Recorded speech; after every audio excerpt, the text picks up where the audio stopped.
Good morning everyone. अब हम दर्पण का लास्ट पार्ट देखेंगे आज, जिसमें अवार्ड, ऑनर, स्पोर्ट्स और नियुक्तियां। उससे पहले एक जो फुल फॉर्म आता है वो देखते हैं, जो दिया हुआ है इन्होंने, बास या बैस। ये क्या है? बैस फॉर बैटरी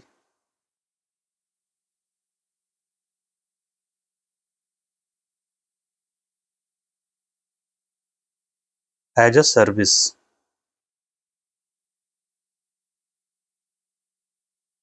मतलब हिंदी में मतलब क्या हुआ कि बैटरी एक सर्विस के रूप में। सर्विस क्या होती है? अर्थव्यवस्था में दो चीजें होती हैं, सर्विसेज और वस्तुएं, गुड्स। वस्तुएं वो जानते ही हैं आप लोग, चाहे जो सामान आप खरीदते हैं, बिस्किट से लेकर, कढ़ाई से लेकर, एसी से लेकर, मोबाइल से लेकर, पीसी से लेकर, एवरीथिंग जो आपको दिखता है सामान आप जानते हैं।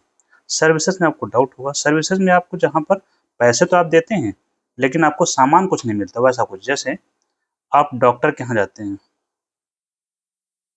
तो डॉक्टर को फीस देते हैं, कंसल्टेशन फीस। वो आपको कुछ नहीं देता, पर्चे पे दवा लिखता है, केवल प्रेस्क्राइब करता है। ठीक, डॉक्टर वाले में दवा शामिल नहीं कर रहा हूँ कि आप डॉक्टर जाते हैं दवा देते हैं, दवा आपको फार्मेसी से मिलती है। डॉक्टर फीस लेता है। आप टीचर के पास जाते हैं, टीचर मतलब स्कूल, वहाँ आप फीस देते हैं, बदले में आपको क्या मिलता है? शिक्षा। शिक्षा दिखती है नहीं। ऐसे ही आप बार्बर के यहाँ जाते हैं, बार्बर दैट इज नाई। वहाँ पर आप क्या करते हैं? बाल कटवाते हैं। आपको कुछ मिलता है? नहीं। आप क्या देते हैं? पैसा। तो ये जहाँ पर आपको कुछ मिलता नहीं लेकिन आप पेमेंट कर रहे हैं, दैट इज सर्विसेज। तो यहाँ पर अब हम समझते हैं बैटरी एज ए सर्विस, मतलब बैटरी सर्विस के रूप में। तो इसको समझते हैं, जैसे हम लोग इस समय क्या हो रहा है कि ई व्हीकल्स को बढ़ावा दिया जा रहा है। ई व्हीकल्स से बेटर ईवी को बढ़ावा दिया जा रहा है। ईवी को क्या कर रहे हैं? प्रमोट सरकार कर रही है। तो ईवी में दो पार्ट मुख्य रूप से होते हैं, एक तरफ बैटरी होती है और दूसरी तरफ उसकी मोटर और रेस्ट भाग जो बचा वो मोटर या बचा हुआ जो पोर्शन है उस गाड़ी का वो। तो बैटरी की जो कास्ट होती है वो बहुत ज़्यादा होती है, लगभग 40% तक होती है। कोई भी जैसे टू व्हीलर खरीदते हैं, लगभग 30-40% तक कास्ट होती है। तो बैटरी की जो कास्ट है बहुत ज़्यादा होती है। मतलब 100 रुपए की गाड़ी है तो 40 रुपए की बैटरी है। तो बैटरी की वजह से कास्ट क्या है? ज़्यादा है। तो इस वजह से मतलब दोनों का में बैटरी की कास्ट ज़्यादा होने की वजह से टोटल जो आप ईवी खरीदते हैं उसकी कीमत ज़्यादा लगती है। अगर आपको ये कहा जाए कि ईवी आप कोई भी खरीद लीजिए, मान लीजिए कि कोई स्कूटर आप खरीदना है, स्कूटर से तात्पर्य टू व्हीकल, आप टू व्हीलर खरीदना है, तो मान लीजिए वो टू व्हीलर 1 लाख रुपए का है, 1 लाख का। तो इसमें 40,000 की आपकी बैटरी हो गई, 40K की, 60K का बाकी सामान है। अगर आपको बैटरी ना खरीदनी पड़े तो आप तुरंत खरीद लेंगे 60,000 रुपये में, चलो ठीक है 60,000 में हमको स्कूटर मिल जाएगा। तो 40,000 आपको देने नहीं पड़ेंगे, फायदा ये होगा। तो इससे क्या होगा कि गाड़ी की बिक्री क्या होगी? बढ़ जाएगी। गाड़ी से तात्पर्य स्कूटर की बिक्री बढ़ जाएगी। तो चलेगा लेकिन कैसे अगर बैटरी नहीं होगा? तो बैटरी नहीं होगा तो बैटरी आपको मिल जाएगी किराए पर। बैटरी क्या मिलेगी? किराए पर, रेंट पर। मतलब आप यूज करिए बैटरी और पे करिए, जितना यूज करेंगे उतना पे करिए। आप पेमेंट आप चाहे मंथली कर सकते हैं या आपके डिस्टेंस के हिसाब से जो भी है। तो कुल मिलाकर आपको गाड़ी खरीदना 60,000 रुपये की बिना बैटरी की। और बैटरी आप कहाँ से लेंगे? बैटरी यहाँ पर कंपनियां देंगी आपको सर्विस के रूप में, कि आप कंपनी के पास जाइए, बैटरी लीजिए, बैटरी का आपको पूरा पैसा नहीं देना पड़ेगा, 40,000 रुपये नहीं देने। आप बैटरी लीजिए, यूज करिए, जो मंथली किराया होगा या किलोमीटर के हिसाब से जो होगा वो आपको पेमेंट करना है, जो कि कम होगा। तो जैसे कंपनी आपकी इस समय सुजुकी है, टाटा है, सुजुकी का तो नहीं है, टाटा और टीवीएस ये दोनों बैटरी एज ए सर्विस देते हैं, जहाँ आप जाकर बैटरी ले सकते हैं, यूज करिए, पेमेंट करिए, खत्म कहानी। तो आपको जो 40,000 रुपये का जो भार आता है तत्कालिक रूप से वो नहीं आएगा। This is called battery as a service. ठीक है, अब आपने बस या बात समझ लिया बैटरी एज ए सर्विस। एक और होता है IS, जो आपसे पूछा भी गया, IAAS। This is infrastructure as a service.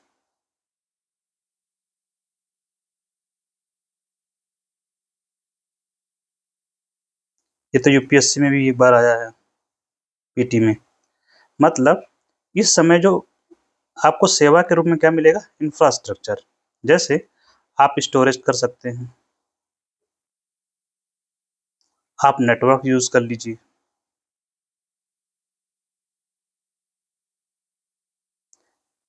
ठीक है। जैसे अब यहाँ पे स्टोरेज नेटवर्क से तात्पर्य क्या है, जैसे कि हम लोग यूज करते हैं, आपने गूगल ड्राइव यूज किया होगा,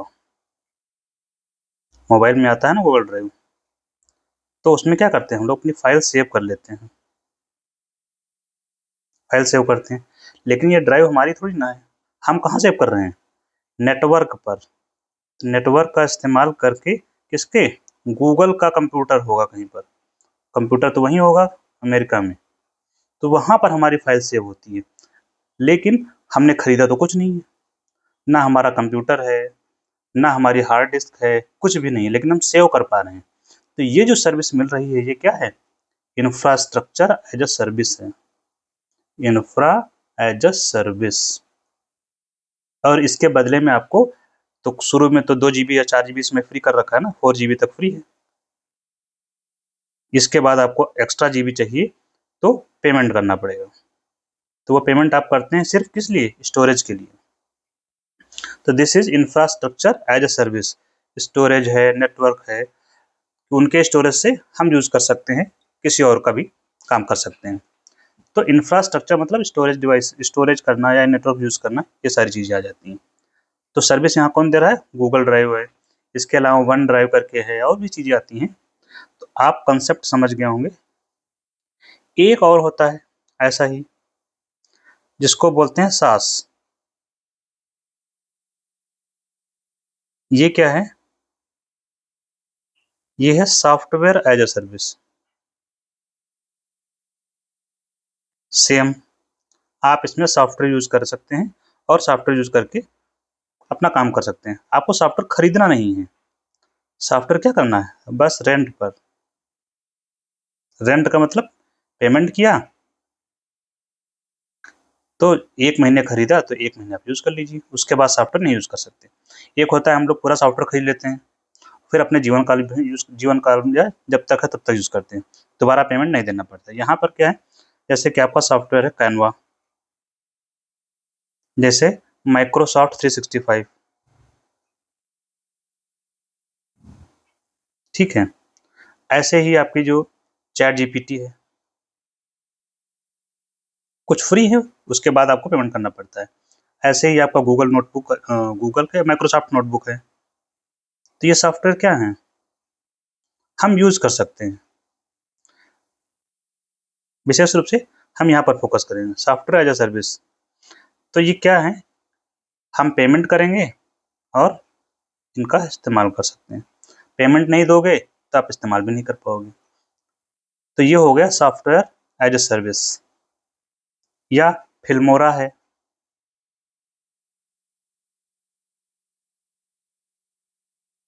तो अब हम बढ़ते हैं आगे, नेक्स्ट है हमारा टॉपिक अपॉइंटमेंट,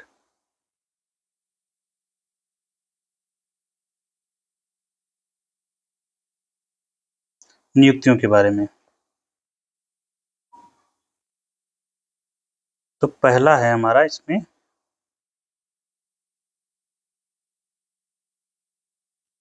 एनसीएलटी के चेयरमैन।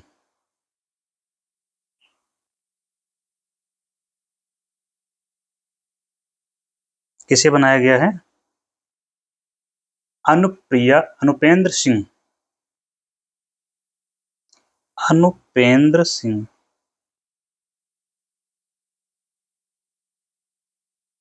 एनसीएलटी क्या है, national company law tribunal. NCLT एक ट्रिब्यूनल है और इसके जो जजमेंट होते हैं इसके खिलाफ कहाँ जाते हैं हम लोग? नेशनल कंपनी लॉ, यहाँ पर लगेगा अपीलेट ट्रिब्यूनल, तो वहाँ पर इसके खिलाफ चैलेंज होते हैं, इसके आर्डर चैलेंज होते हैं। और ये जो है स्टैट्यूटरी बॉडी है, स्टैट्यूटरी बॉडी दैट इज सांविधिक निकाय है, सांविधिक।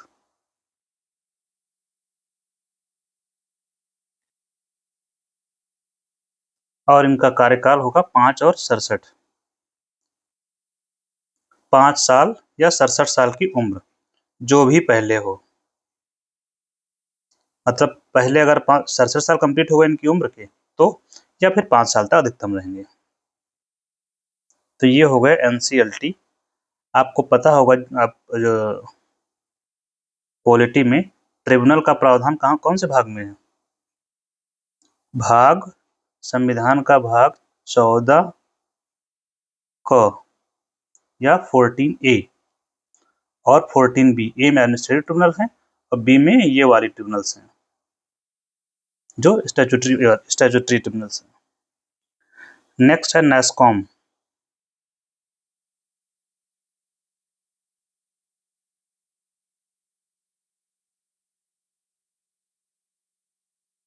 नेस्कॉम के चेयरमैन या नेस्कॉम के अध्यक्ष Shrikant वेलामकन्नी।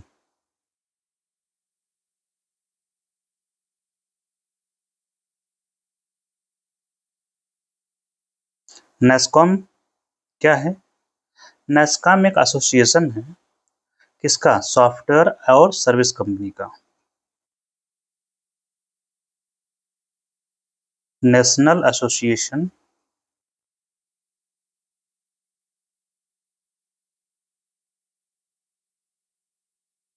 Of, national association for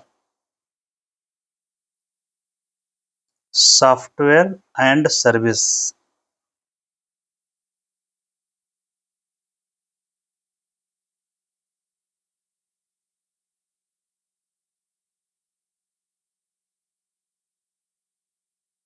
company, देखिए इसका फुल फॉर्म याद करने में सबसे केंद्रीय बिंदु यहाँ पर है software and service. COM stands for company, this is company. Software and services, S for में, सॉरी यहाँ पर डबल S है, यहाँ पे नास काम हो गया है।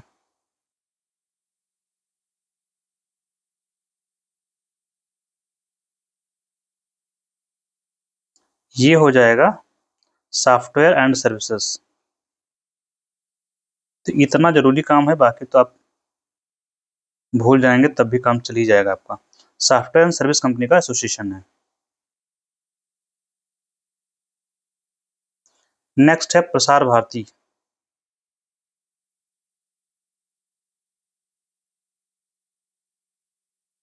के अध्यक्ष या चेयरमैन।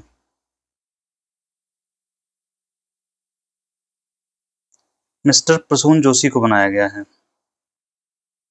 ये प्रसून जोशी वही हैं जो सेंसर बोर्ड के अध्यक्ष थे।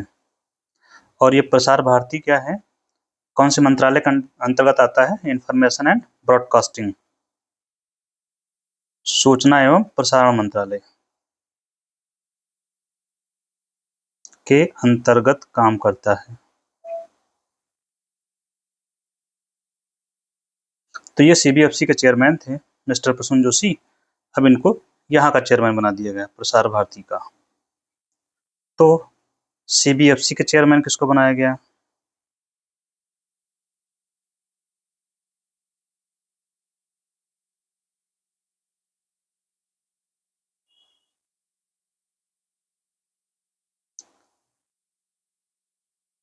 CBFC का चेयरमैन बनाया गया है शशि शेखर को।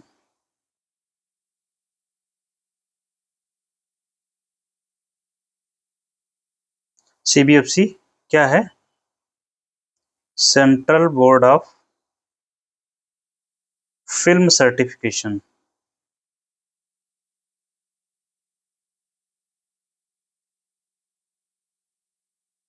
इसी को सेंसर बोर्ड बोलते हैं।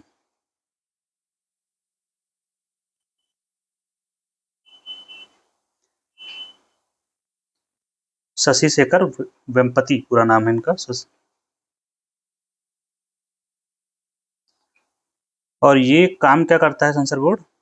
जो हमारी मूवीज होती हैं, फिल्म होती हैं, उनको सर्टिफिकेट प्रदान करता है, अप्रूवल देता है। कुछ गलत होता है तो उसको कट करवाता है।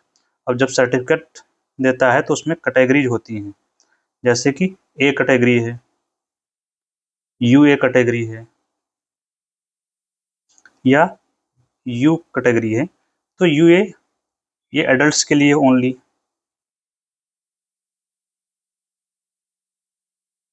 ये कोई भी देख सकता है, अनरिस्ट्रिक्टेड है।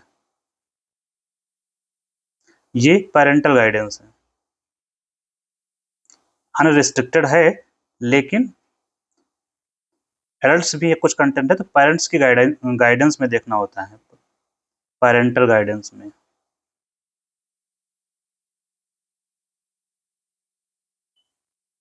नेक्स्ट,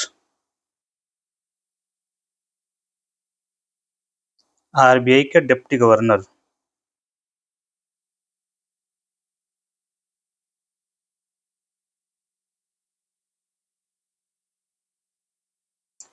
बनाया गया किसको? नए गवर्नर बने Rohit Jain.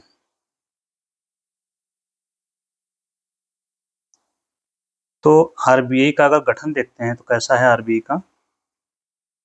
RBI that is reserve bank of India. इसका कंपोजिशन क्या है? तो आरबीआई की कंपोजिशन में क्या है? एक होता है गवर्नर और 4 होते हैं डिप्टी गवर्नर।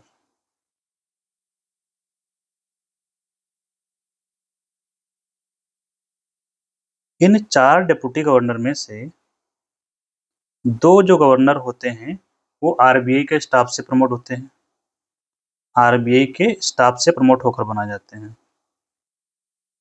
और बाकी जो 2 होते हैं, इसमें से एक इकोनॉमिस्ट होता है, अर्थशास्त्री, और दूसरा बैंकर होता है। मतलब बैंक में जो काम करते हैं, जो चेयरमैन वगैरह नहीं होते बैंकों के, वो लोग होते हैं। तो 4 डिप्टी गवर्नर का प्रावधान है। अभी 4 हो गए हैं। कौन कौन से 4 इस समय हो गए इनके डिप्टी गवर्नर? एक तो अभी रोहित जैन बनाए गए थे, ये। दूसरे हैं मिस्टर पूनम गुप्ता, डॉक्टर पूनम गुप्ता। तीसरे श्रीश चंद्र मुर्मू।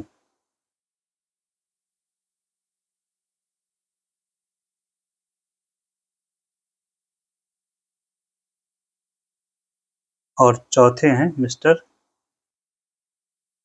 जे स्वामीनाथन।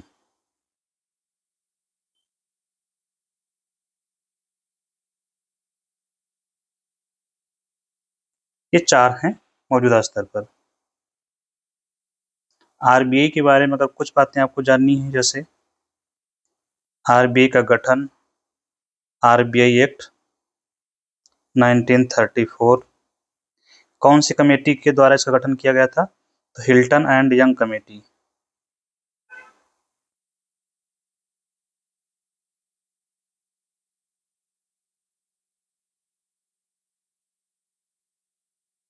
यंग की स्पेलिंग शायद यही है, हिल्टन एंड यंग कमेटी के द्वारा किया गया था। कब? मूर्ख दिवस के दिन, सन 1900 अप्रैल है, 1 अप्रैल 1935 को। मुख्यालय इसका बनाया गया पहले कोलकाता, फिर इसको ट्रांसफर किया गया 1 साल बाद मुंबई। 37 में ट्रांसफर शायद किया गया है, तो ईयर रहने दीजिए। इसके बाद इसका नेशनलाइजेशन किया गया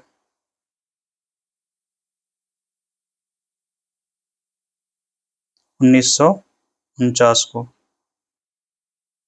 नेशनलाइजेशन किया गया, इसका मतलब ये पहले क्या थी? आरबीआई पहले एक प्राइवेट बैंक था, प्राइवेट बैंक की तरह काम करता था, बाद में सरकारी हो गया और आरबीआई ने 3 देशों के केंद्रीय बैंक के रूप में काम किया है। सेंट्रल बैंक के रूप में काम किया कितने देशों के? 3। कौन से? देखिए, पहले भारत से बर्मा अलग हुआ था, आपको याद होगा 1935 में, जो भारत सरकार अधिनियम था। कौन सा अधिनियम? भारत सरकार अधिनियम 1935 के तहत भारत से म्यांमार को अलग किया गया। तो जब भी अलग होगा तो कुछ समय के लिए तो काम करना पड़ेगा, तो म्यांमार के लिए काम किया। फिर जब भारत आज़ाद हुआ 1947 में, तो तुरंत तो कुछ बंटवारा होता नहीं है, कुछ समय के लिए कॉमन चलता है। तो भारत के लिए तो कर ही रहा है और पाकिस्तान के लिए भी इसने काम किया।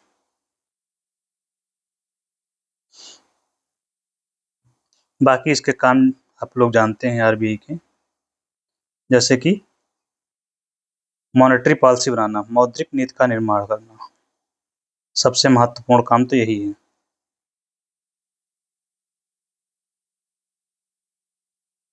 मौद्रिक नीति निर्माण,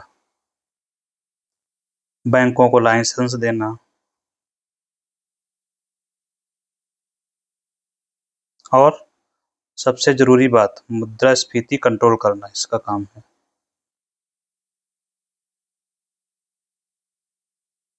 और विकास को बनाए रखना। विकास कौन सा? विकास दर, ग्रोथ रेट। कौन सी ग्रोथ रेट की बात हो रही है? जीडीपी ग्रोथ रेट की, और विकास की नहीं जो घर घर आएगा। विकास दर को प्रमोट करना या बनाए रखना, ये मेजर काम हो गए। इसके अलावा फॉरेक्स का स्टोरेज भी यही करता है। फॉरेक्स का मतलब जो विदेशी करेंसी होती है उसका कंट्रोल यही करता है, इसके पास स्टोरेज होता है फॉरेक्स का। अब फॉरेक्स का चूंकि स्टोरेज करता है तो मुद्रा का जो क्या बोलते हैं दर होती है, एक्सचेंज रेट, विनिमय दर, उसको भी कंट्रोल करता है।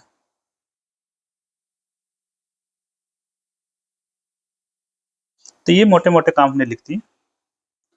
अब हम आगे बढ़ते हैं, ज़्यादा नियुक्तियों के चक्कर में नहीं पड़ेंगे। नेक्स्ट है NITI Aayog.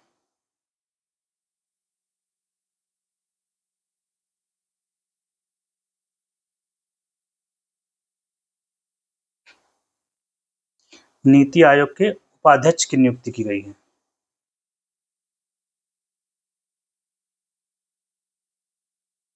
Mister Ashok Lahiri.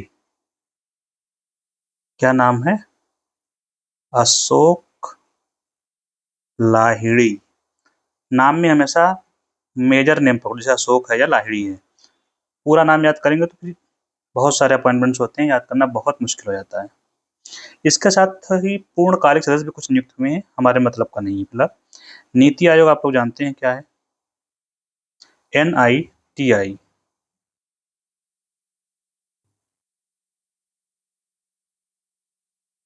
Full form national institute for transforming India.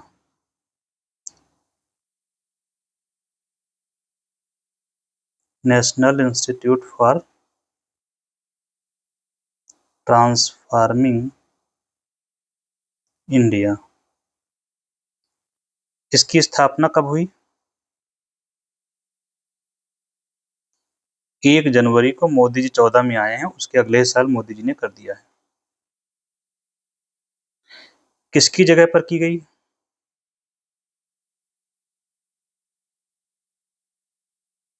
किसको रिप्लेस किया? योजना आयोग को,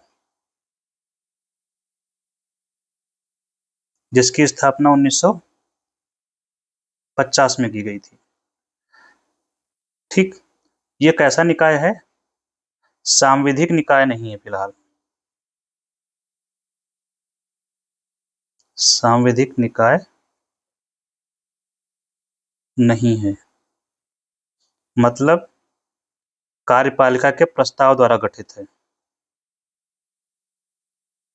कार्यपालिका के प्रस्ताव द्वारा गठन, मतलब मोदी जी की जो कैबिनेट है उनने आपस में मिलकर कर लिया है।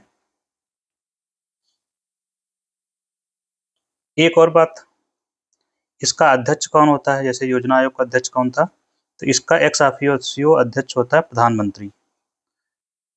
उपाध्यक्ष जो आपने देखा, मिस्टर लाहिड़ी साहब को इनकी नियुक्ति कौन करता है? ये करते हैं पीएम महोदय।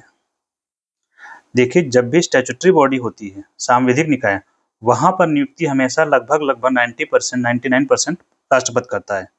ये स्पेसिफिक केस है, इसलिए आपको इसको याद रखना है। बाकी जगह आप राष्ट्रपति लगा सकते हैं, कोई दिक्कत नहीं है। तो 99% आपका सही होने के चांस रहेंगे। तो उपाध्यक्ष की नियुक्ति प्रधानमंत्री करते हैं।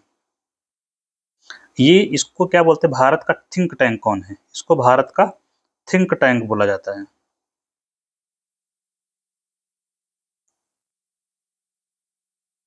एक और बात इसमें पूछी जाती है, जैसे योजना आयोग जो था वो बहुत सारे काम करता था, पैसे बांटने का काम भी करता था। पैसा बांटना मतलब राज्यों को पैसा कितना जाएगा, कितना नहीं जाएगा, किस राज्य को कितना जाएगा, ये काम करता था योजना आयोग।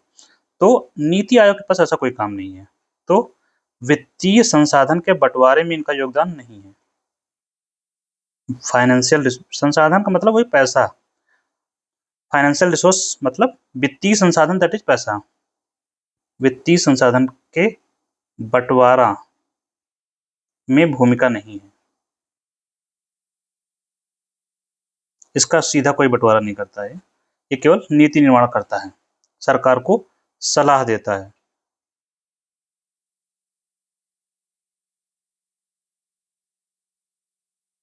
और सलाह देता है तो सलाह क्या होगी, बाध्यकारी तो नहीं होगी। हमेशा याद रखें, सलाह बाध्यकारी नहीं होती, जहां पर हो वहां पर याद रखना है। तो ये हमने इसके बारे में जान लिया, नीति आयोग। नेक्स्ट है सीबीआई के डायरेक्टर के बारे में।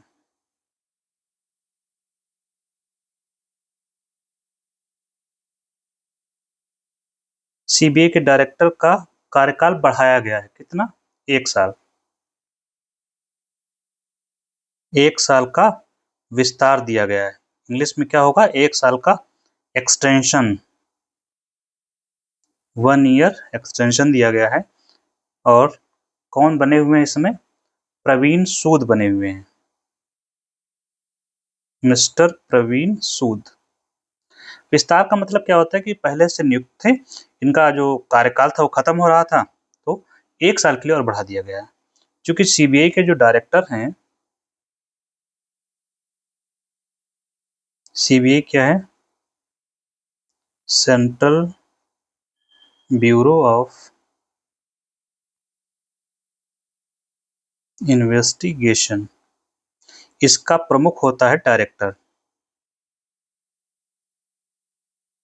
और इसका टेन्योर रखा गया 2 साल, न्यूनतम 2 साल होना चाहिए। तो अब इसका 2 साल खत्म हो गया, तो उसको दोबारा विस्तार दिया गया है मिस्टर प्रवीण सूद को। सीबीआई के हेडक्वार्टर आप जानते ही कहाँ पर है, मुख्यालय कहाँ पर है? दिल्ली में। बाकी इसकी ऑल इंडिया ब्रांचेज हैं, 70-80 ब्रांचेज ऑल इंडिया ब्रांचेज हैं, हर स्टेट में लगभग एक है। जैसे इसकी ट्रेनिंग एकेडमी कहाँ है, इसकी सीबीआई की ट्रेनिंग एकेडमी, ये गाजियाबाद में है।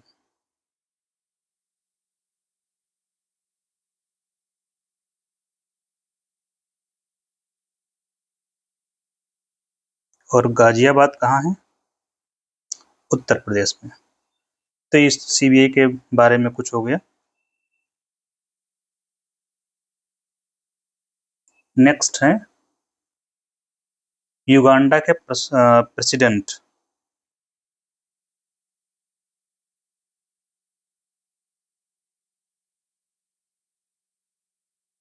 मतलब युगांडा के राष्ट्रपति, ये 7वीं बार बने हैं मिस्टर योवेरी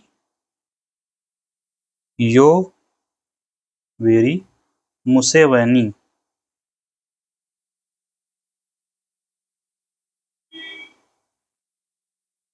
ये 7वीं बार प्रेसिडेंट बने हैं, तो नाम याद रखना है इनका। अभी ये युगांडा वही युगांडा है जहां पर फैला हुआ है कौन सा वायरस, डेमोक्रेटिक, इसको नोट में लिख लेंगे, democratic Republic of Congo and Uganda. यहाँ पर वायरस जो फैला हुआ है, आउटब्रेक हुआ है, तो ये वायरस कौन सा है जिसके न्यूज में था, ये आप बताएंगे, जिसको WHO ने क्या घोषित किया है, public health emergency of international concern घोषित किया है। आगे बढ़ते हैं। चीफ ऑफ डिफेंस स्टाफ नए नियुक्त हुए हैं भारत के, चीफ ऑफ डिफेंस स्टाफ, जिसको CDS बोलते हैं, ये तीनों सेनाओं का प्रमुख होता है।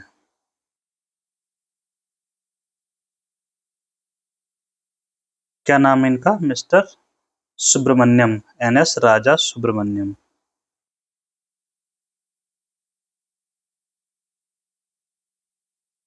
NS राजा सुब्रमणि, तो राजा सुब्रमण्यम के नाम से याद रखेंगे। प्लस ये जो chief of the defence staff होता है वो सेक्रेटरी भी होता है डिपार्टमेंट ऑफ मिलिट्री अफेयर का। सेक्रेटरी होते हैं किसके, डिपार्टमेंट ऑफ मिलिट्री अफेयर।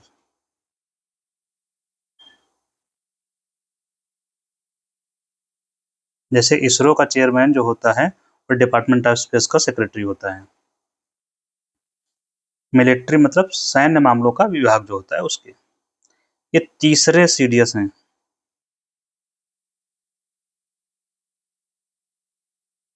इसके पहले के दो कौन हैं, पहले थे विपिन रावत जिनकी विमान दुर्घटना में मृत्यु हो गई थी, और ये दूसरे थे मिस्टर अनिल चौहान जो अभी रिटायर हुए हैं।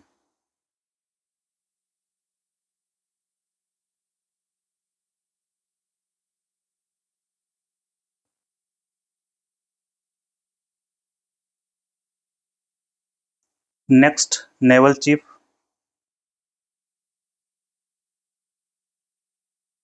नौसेना प्रमुख या नेवल चीफ कौन बनाए गए हैं, कृष्णा स्वामीनाथन को बनाया गया है।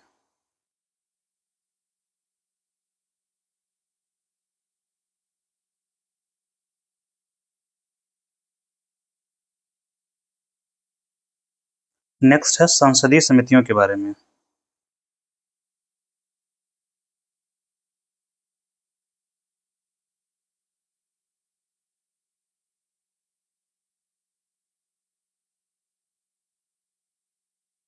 संसदीय समितियों के जो चेयरमैन है वही बने हुए पुराने वाले जो थे। 3 संसदीय समितियां हैं। आप लोग जानते होंगे संसदीय जो पार्लियामेंट्री कमेटी होती हैं 2 तरह की होती हैं। कौन सी, एक होती है एडहॉक कमेटी,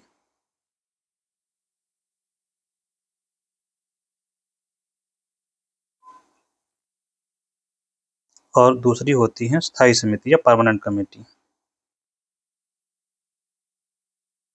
एडहॉक कमेटी जो कुछ समय के लिए बनती हैं, जो एडहॉक पर होती हैं, जैसे एडहॉक नियुक्ति होती है कुछ समय के लिए। तो ये जो स्थायी समिति हैं, इसमें एक समिति होती है वित्तीय समितियां, कैटेगराइजेशन कर रखा है। एक बार क्वेश्चन भी आया कि वित्तीय समितियों में कौन कौन से शामिल हैं, तो 3 वित्तीय समितियां होती हैं। पहली है PAC, public account committee,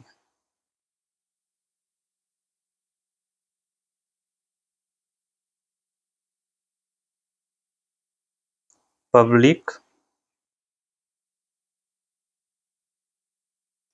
account committee. सार्वजनिक लेखा समिति, इसके अध्यक्ष कौन है, जो अभी बनाए गए हैं, तो अध्यक्ष वही बने हुए, चेंज नहीं हुए जो पिछली बार थे, KC वेणुगोपाल।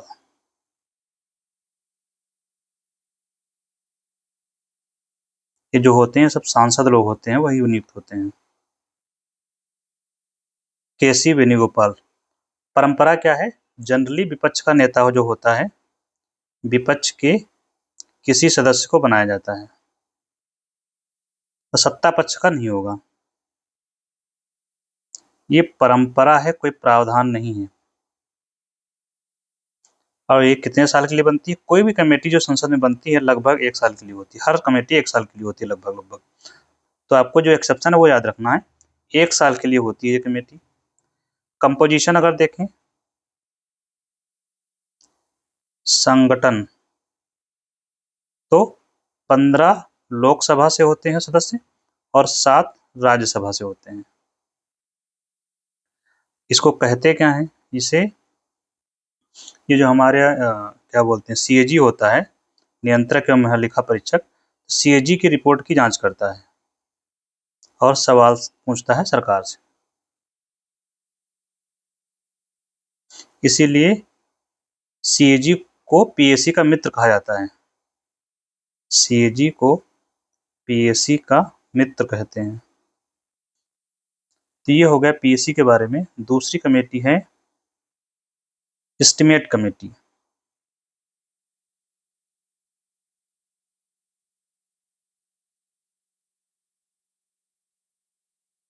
हिंदी में प्राक्कलन समिति।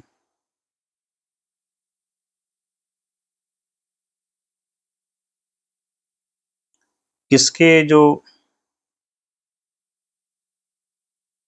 अध्यक्ष हैं प्राक्कलन समिति के मिस्टर संजय जायसवाल, ये भी बने हुए हैं, बीजेपी से हैं। इसमें मेंबर कितने होते हैं? 30। लेकिन ये 30 जो मेंबर होते हैं केवल लोकसभा के होते हैं। ये आपको याद रखना बहुत जरूरी बात है। केवल लोकसभा से होते हैं, राज्यसभा से नहीं होते हैं। काम काम क्या होता है? जो सरकार का खर्च होता है उसको कम करने के लिए सुझाव देते हैं। मितव्ययी खर्च को मितव्ययी करो, कम करो, यही सब काम होते हैं। और लास्ट है कमेटी ऑन पीएसयू।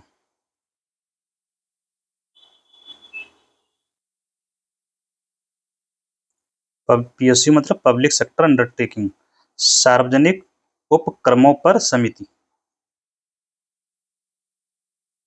इसमें जो भी बने हुए बैजंत पांडा जी हैं इसके अध्यक्ष, और इसके सदस्य होते हैं इसमें 22 और कंपोजिशन 15 लोकसभा से और 7 राज्यसभा से। जनरली यही कंपोजिशन होता है।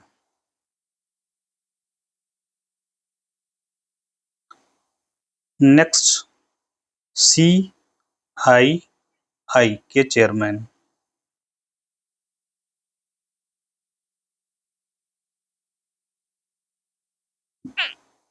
आर मुकुंदम को बनाया गया है।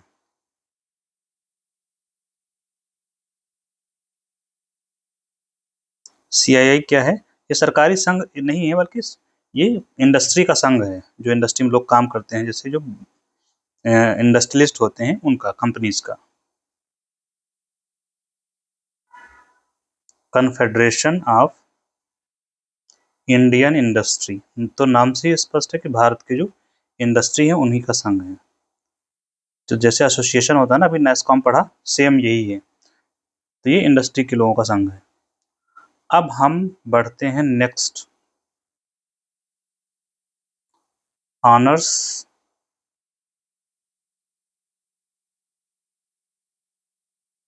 And awards.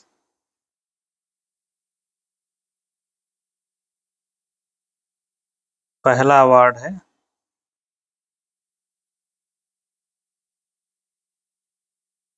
Agricola medal. Modi ji को जो नॉर्वे ने दिया था अवार्ड, वो हमने वहाँ पर डिस्कस कर लिया है इंटरनेशनल में, तो ये नहीं करेंगे। ये ज़्यादा इम्पोर्टेंट है, हालांकि मोदी जी को ही दिया गया है। किसके द्वारा दिया गया है? FAO द्वारा, फूड एंड एग्रीकल्चरल ऑर्गेनाइजेशन।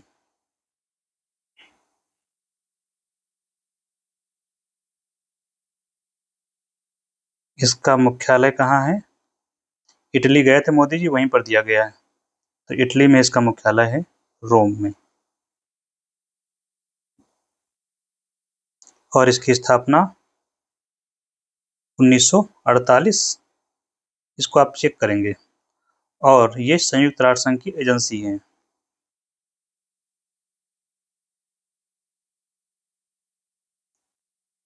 आगे बढ़ते हैं। नेक्स्ट है military gender advocate of the year. Military gender advocate of the year. Advocate का मतलब यहाँ वकील नहीं है, उसको एडवोकेट करते हैं मतलब जो प्रमोट करने वाले, military gender advocate of the, promote करने वाले जो लोग होते हैं उनको बोला जाता है कि जैसे बोलते हैं ये इनके एडवोकेट हैं, तो वो वकील का संदर्भ नहीं आता है। एडवोकेसी जैसे कि मिलिट्री जेंडर को प्रमोट करना या उसकी तरफ से जो बोलना होता है कि ये सही है, उनको बोलते हैं एडवोकेट। तो यहाँ रेफरेंस चेंज है, 2026 ये दिया गया है किसको, अभिलाषा बराक को। ये मेजर हैं भारतीय सेना में, मेजर अभिलाषा बराक को या बैरक जो भी होगा, किसके द्वारा, यूएन पीस कीपिंग मिशन के लिए दिया गया है। पीस संयुक्त राष्ट्र संघ शांति मिशन, कीपिंग को हिंदी में क्या बोलते हैं आप लोग देख लीजिए प्लीज, पीस कीपिंग मिशन। थोड़ा सा इंग्लिश पढ़ेंगे तो आपको इंग्लिश के लिए भी थोड़ा सा यूज टू हो जाएंगे कम से कम एटलीस्ट। नेक्स्ट है नेशनल फ्लोरेंस नाइटिंगेल अवार्ड।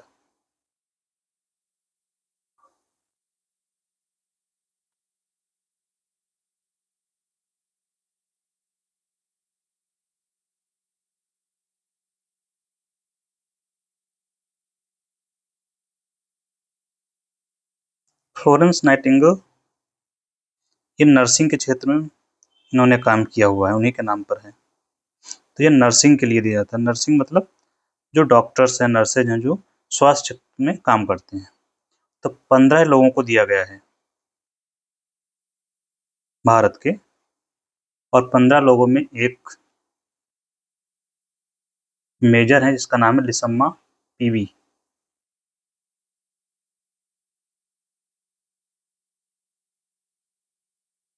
ठीक, कौन देता है, राष्ट्रपति। और इसका गठन किया गया था 1973 में, किसके अंतर्गत, स्वास्थ्य मंत्रालय के अंतर्गत, क्योंकि मामला किसका है, हेल्थ का है।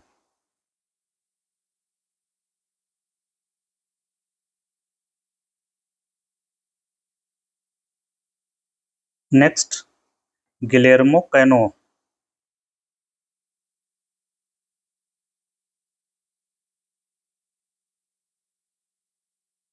विश्व प्रेस स्वतंत्रता पुरस्कार।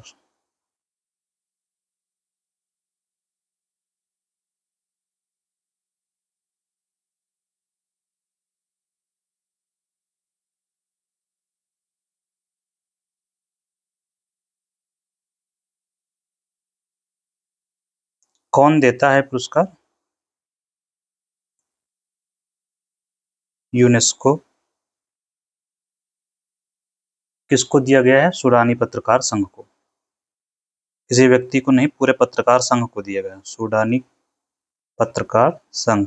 इन्होंने वहां पर जो एट्रोसिटीज हो रही थी लोगों पर सरकार के द्वारा, उसको दिखाया है, उसको लेकर के, या किसके लिए, निर्भीक पत्रकारिता।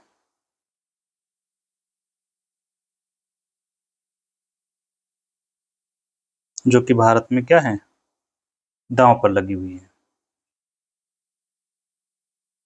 और इस पुरस्कार की स्थापना यूनेस्को के द्वारा की गई थी, कब, 1997 में। किसकी याद में, मिस्टर गिलेर्मो कैनो की। ये कौन है, ये थे पत्रकार, कहाँ के, कोलंबिया के।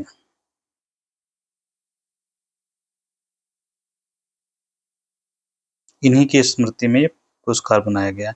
इनकी हत्या कर दी गई थी 1986 में गोली मारकर। इन्हीं की याद में यूनेस्को ने बनाया है। अब यूनेस्को अगर ने बनाया है तो कभी कभी आपसे यूनेस्को का फुल फॉर्म पूछा जाता है, और इसका हेडक्वार्टर, दो चीज़ें आपसे पूछा जाता है। तो एक तो संयुक्त राष्ट्र संघ की एजेंसी है, इसमें तो कोई डाउट ही नहीं है। दूसरा यूनाइटेड नेशंस में UN कॉमन है। E for educational, S for scientific and cultural organisation. ये 3 याद रखना है, एजुकेशनल, साइंटिफिक, एजुकेशन, साइंटिस्ट और कल्चर। तो आपको फुल फॉर्म गलत नहीं होगा एटलीस्ट। और हेडक्वार्टर यूनेस्को का पेरिस में है।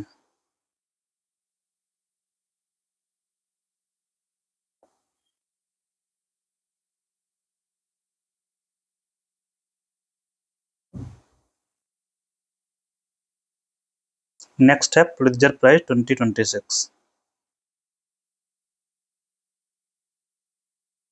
किस लिए दिया जाता है? पत्रकारिता के लिए। कभी कभी तो इतना ही मैच करने की आता है कि पुलित्जर प्राइज किसके लिए दिया जाता है, तो पत्रकारिता। पत्रकारिता में इन्होंने श्रेणी बना रखी है, कई श्रेणियों में दिया जाता है अलग अलग लोगों को। हमने वो श्रेणी आप डिस्कस कर रहे हैं जिसमें भारतीयों को दिया गया है। तो सबसे महत्वपूर्ण इनकी श्रेणी है जनसेवा श्रेणी, जो आपको पता ही होना चाहिए। ये दिया गया वाशिंगटन पोस्ट न्यूज़पेपर है उसको। चूंकि अमेरिका देता है तो स्वाभाविक सी बात है उन्हीं लोगों का दबदबा होगा। दूसरा है इंटरनेशनल रिपोर्टिंग।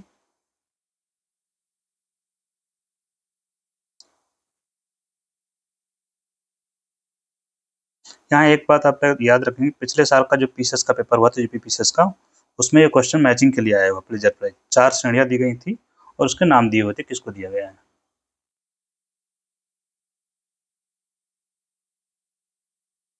ये दिया गया है एसोसिएटेड प्रेस को। और इन 4 पत्रकारों को इसमें दिया गया है, उसमें से एक भारतीय हैं जिनका नाम है अनिरुद्ध घोषाल। अनिरुद्ध घोषाल, ये भारतीय हैं। नेक्स्ट है इलस्ट्रेटेड रिपोर्टिंग एंड कमेंट्री के लिए।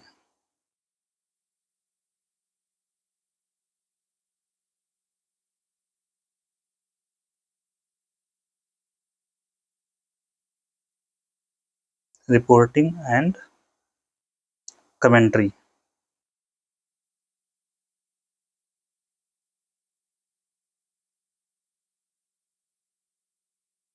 इसमें भी भारतीय शामिल, मिस्टर आनंद,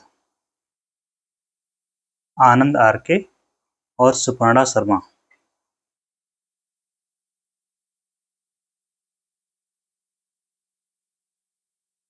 सुपर्णा शर्मा।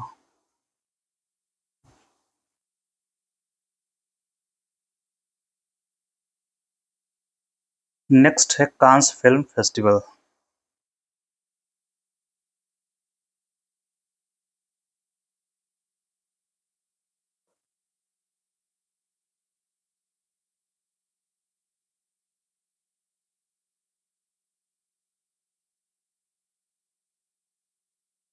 कांस फिल्म पुरस्कार 2026।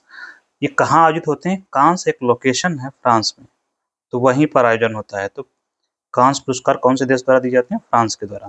जैसे हम लोग आईफा देते हैं, और ब्रिटेन में बाफ्टा पुरस्कार होते हैं, और अमेरिका में ऑस्कर। जैसे कभी कभी मैचिंग का आता है, यूएसए के द्वारा ऑस्कर अवार्ड दिए जाते हैं मूवी के क्षेत्र में। ब्रिटेन के द्वारा बाफ्टा अवार्ड है। फ्रांस के द्वारा कांस फिल्म फेस्टिवल। भारत के द्वारा IIFA award, international Indian film festival, IIFA. तो इसमें देखते हैं किसको कौन से पुरस्कार दिए गए हैं। इसकी जूरी जो थी, उसके अध्यक्ष कौन थे? जूरी मतलब जिन्होंने तय किया कि कौन सी फिल्म अच्छी है, कौन सी खराब है, क्या है। उसके चेयरमैन थे पार्क चान।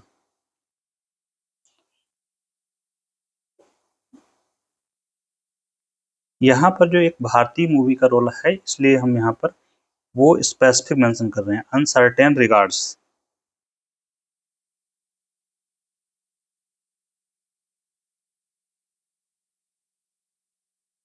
ये एक श्रेणी है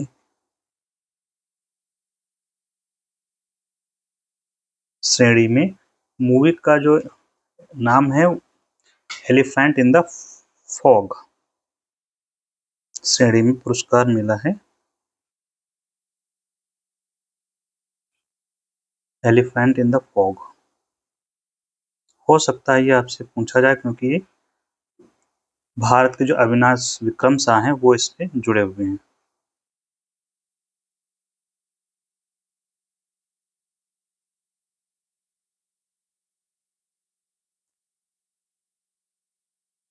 बाकी इनका बेस्ट फिल्म कौन सी है? Best film fjord. फ्योर्ड तट आपने पढ़ा होगा, नॉर्वे में होते हैं, वही है। अब बेस्ट फिल्म का जो अवार्ड होता है उसको बोलते हैं पाम डी ओर।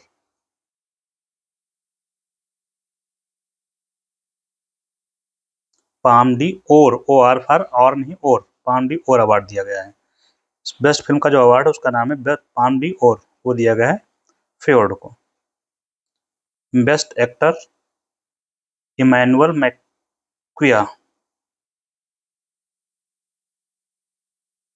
EMMANUEL, Emmanuel मैक्विया।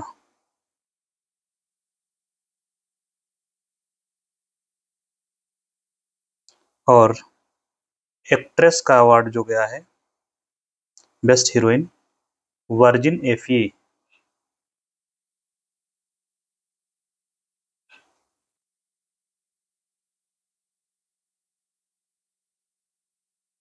तो ये हो गया आपका कांस फिल्म फेस्टिवल। नेक्स्ट है फेलो ऑफ रॉयल सोसाइटी के लिए कौन चुना गया है?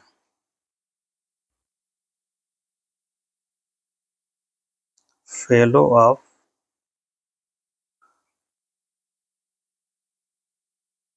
रॉयल सोसाइटी के लिए चुना गया है कौन? मिस्टर प्रोफेसर हैं मनींद्र अग्रवाल।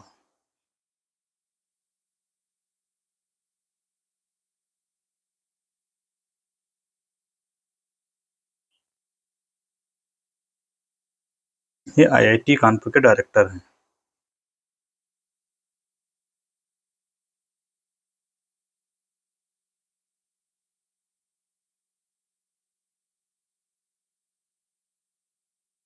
नेक्स्ट है गोडार्ड एस्ट्रोनॉटिक्स अंतरिक्ष पुरस्कार।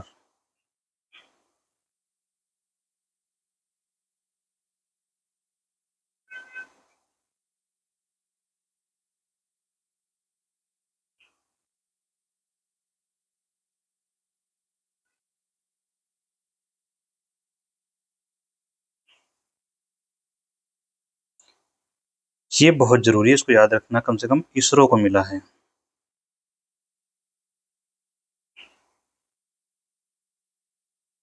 क्यों? चंद्रयान के लिए।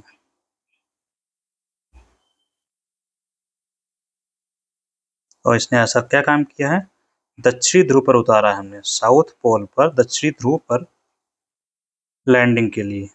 कौन सी? सॉफ्ट लैंडिंग के लिए।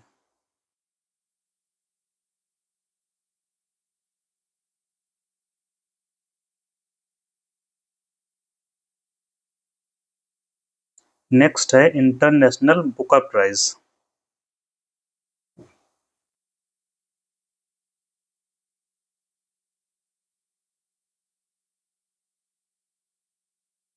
अंतरराष्ट्रीय बुकर पुरस्कार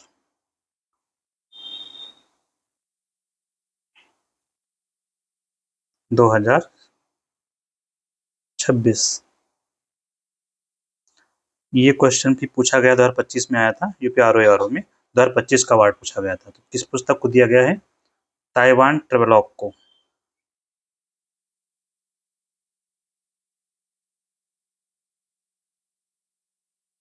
ये ताइवान ट्रेवेलॉग, ट्रेवल से ट्रेवेलॉग बना हुआ है। इसकी राइटर यांग स्वांग जी।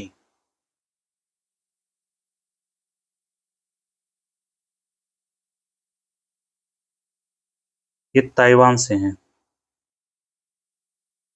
तो ताइवानी हो गई, ताइवानी। और इसको इन्होंने जो लिखा था मंदारिन भाषा में, मंदारिन चाइनीज में लिखा हुआ है, चीनी भाषा में। तो ये पहली पुस्तक है जो मंदारिन चीनी भाषा में ये पुरस्कार प्राप्त की है।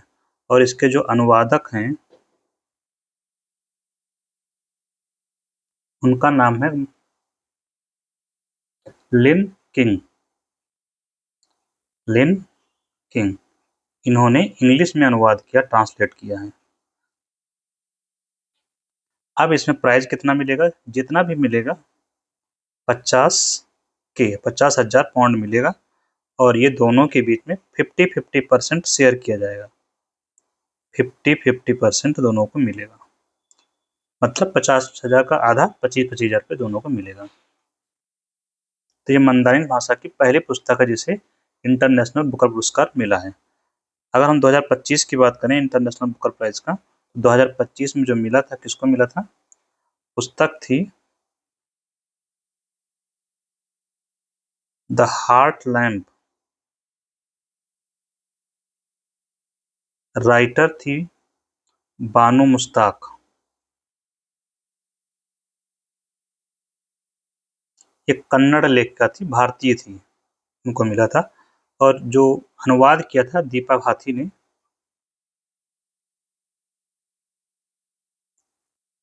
ये था है, ठीक है, दीपा भाथी, ये इन्होंने अनुवाद किया था इंग्लिश में। तो इन दोनों को मिला था।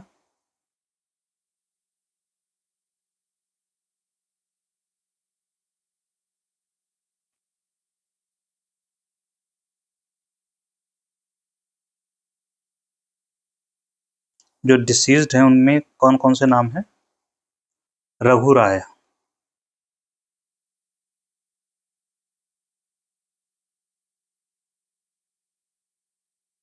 ये रघु राय क्या थे? फोटोग्राफर थे।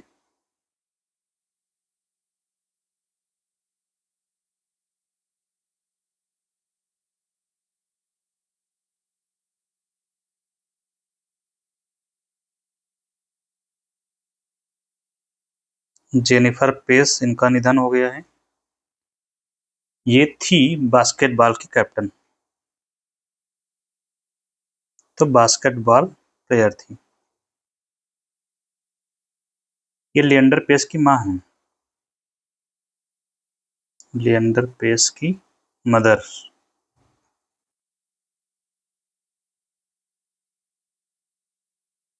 और एक फेमस नाम है डिसीज्ड की श्रेणी में, भुवन चंद खंडूरी।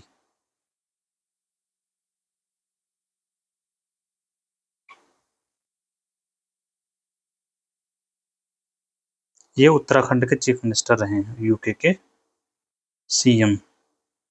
उत्तराखंड लिख देते, यूके मतलब यूनाइटेड किंगडम भी समझा जा सकता है एटलीस्ट। अब हम देखते हैं महत्वपूर्ण दिवस कौन से महीने के? मई के।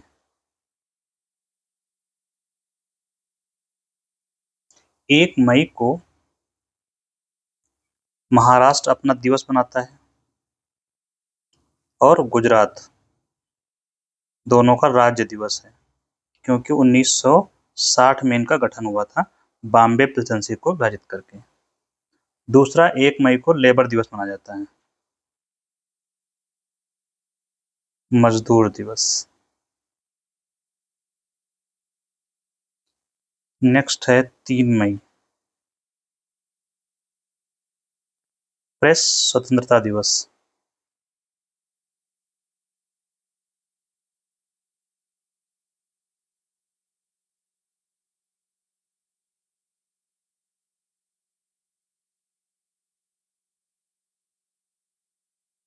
8 मई, थैलेसीमिया दिवस। देखिए वर्ड जो लगा होता है इसको याद करने के चक्कर में मत पड़िए, मेन जो है वो याद रखिए, थैलेसीमिया। उसी से मैचिंग करके याद करेंगे तो बेहतर रहेगा।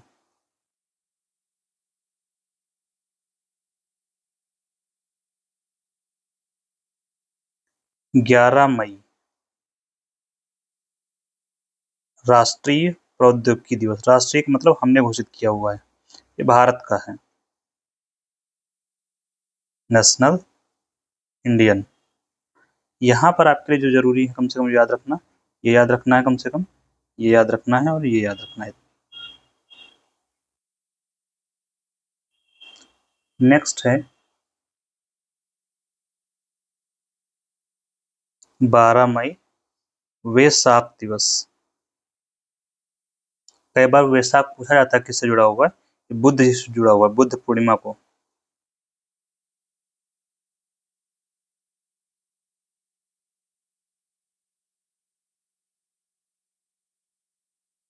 15 मई परिवार दिवस, पा फॉर 15, पा फॉर परिवार, तो अंतरराष्ट्रीय परिवार दिवस है,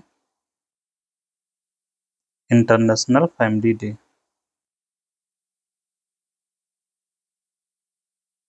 ये भी जरूरी है। 17 मई संचार दिवस।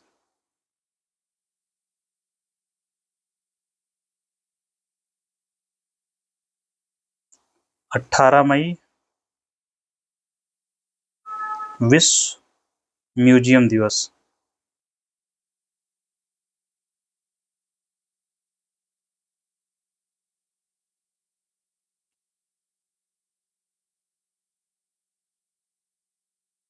21 मई राष्ट्रीय आतंकवाद रोधी दिवस। ये ज़्यादा ज़रूरी है।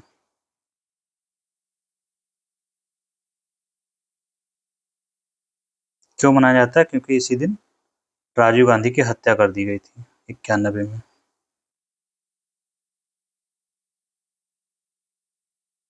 उनकी स्मृति में मनाया जाता है।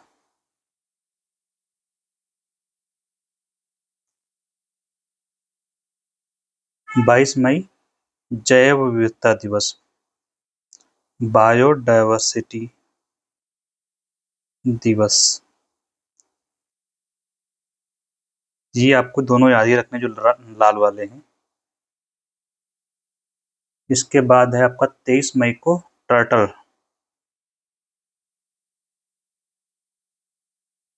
कछुआ दिवस।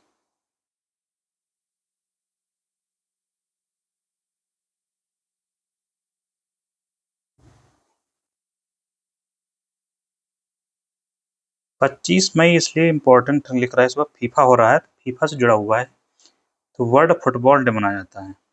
हो सकता है ये पूछ लिया जाए कब मनाया जाता है। इस बार फीफा हो रहा है, फीफा वर्ल्ड कप हो रहा है, ये फीफा की स्थापना से ही जुड़ा हुआ है।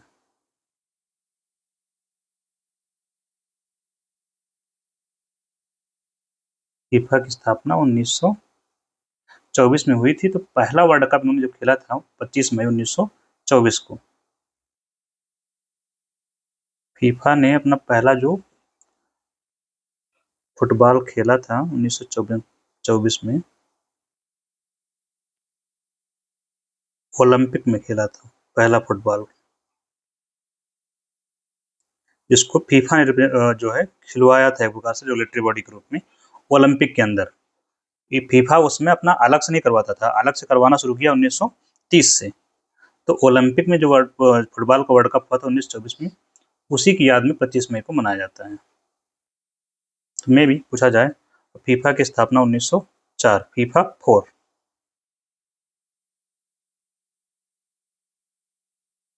नेक्स्ट है 28 मई मेंस्ट्रुअल हाइजीन।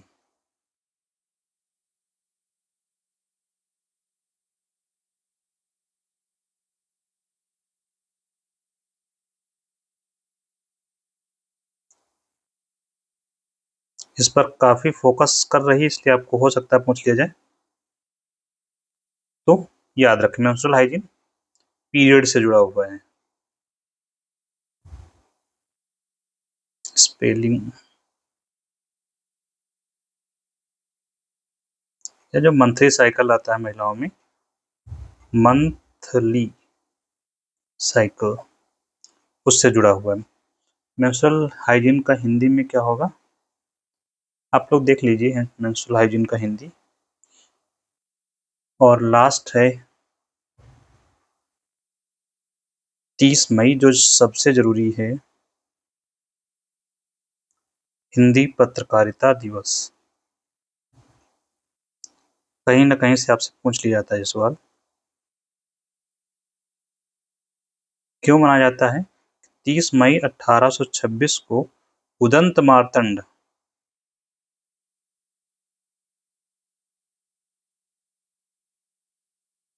का प्रकाशन हुआ था।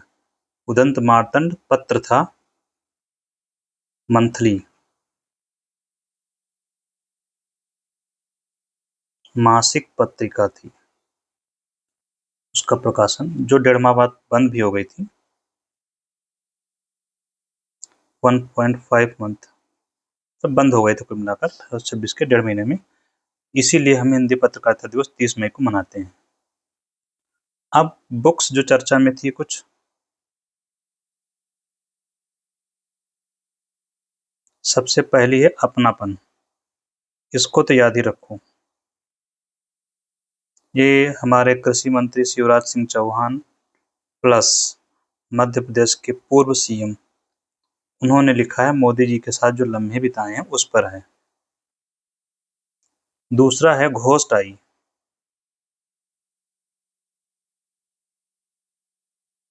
अमिताभ घोष की है। घोस्ट, घोष, घोष बाबू। तीसरी है 4 स्टार डेस्टिनी।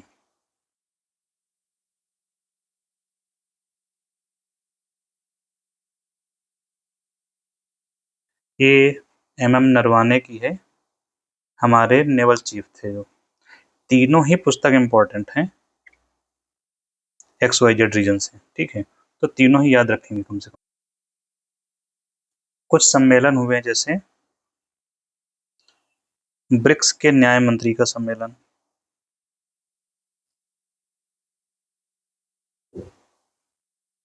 कहाँ हुआ है?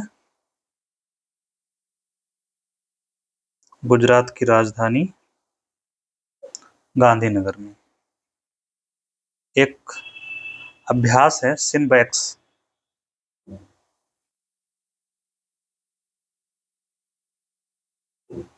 CINBAX, ये अभ्यास है।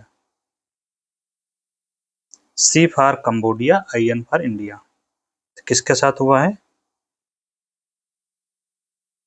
कंबोडिया के साथ में, कंबोडिया में ही हुआ है। ये दूसरा ही अभ्यास है, वेन्यू कंबोडिया ही है। एक अभ्यास है, आपको सिम्बेक्स पता होगा, SIM, ये सिंगापुर है। SIM वाला सिंगापुर है।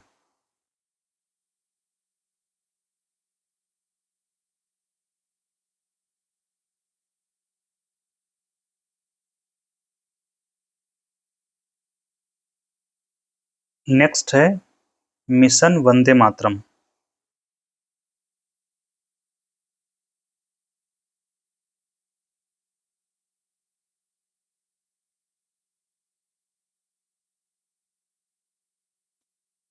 ये एवरेस्ट पर चढ़ाई की थी, उसका नाम दिया गया एवरेस्ट। चढ़ाई का मतलब आरोहण, एवरेस्ट पर आरोहण, चढ़ाई अजीब सा शब्द है। तो किसने किया था? ये BSF की जो टीम है हमारी, उसने किया था, BSF की महिला टीम ने।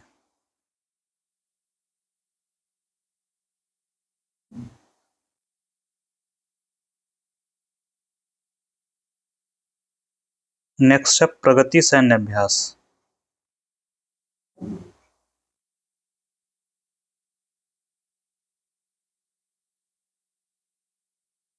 कहाँ हुआ? मेघालय के उमरोई में। लोकेशन याद रखिए हमेशा, अभ्यास उमरोई में जो एयरफोर्स के होते हैं, या तो उत्तराखंड में है लोकेशन। तो उमरोई में कितने देशों ने भाग लिया? 13 देश थे, भारत समेत।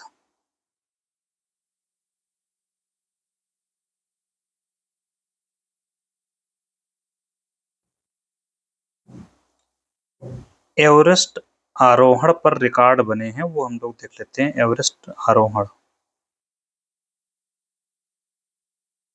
मतलब माउंट एवरेस्ट पर चढ़ाई, सबसे ऊंची चोटी है, उस पर चढ़ाई की। तो सबसे ज्यादा कौन चढ़ा है?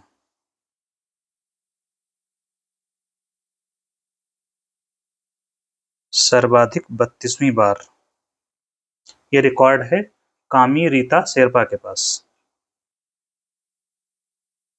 हो सकता है इनका ये रिकॉर्ड भी टूट भी जाए, लेकिन अभी तक तो फिलहाल इन्हीं के पास है। 31वीं बार कौन चढ़ा है, क्योंकि यही तोड़ सकते हैं, इनकी संभावना है कि अगले महीने में फिर करने वाले हैं चढ़ाई। पासंग दावा शेरपा।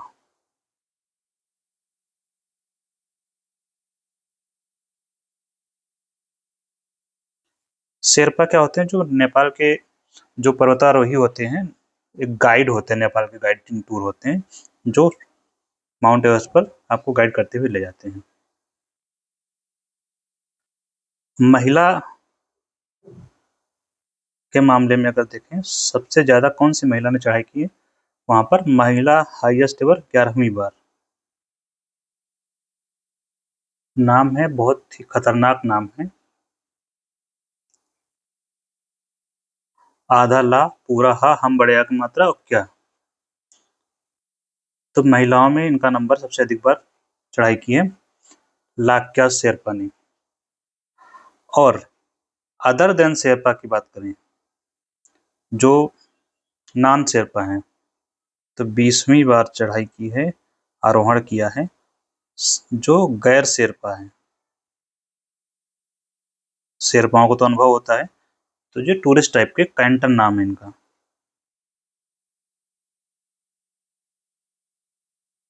स्पोर्ट्स में इस बार कुछ खास न्यूज नहीं है जिसको हम लोग चर्चा कर सकें, जो आपसे पूछा जाता है एग्जाम में एटलीस्ट। एक ही चीज है इसमें, थॉमस कप और उबेर कप।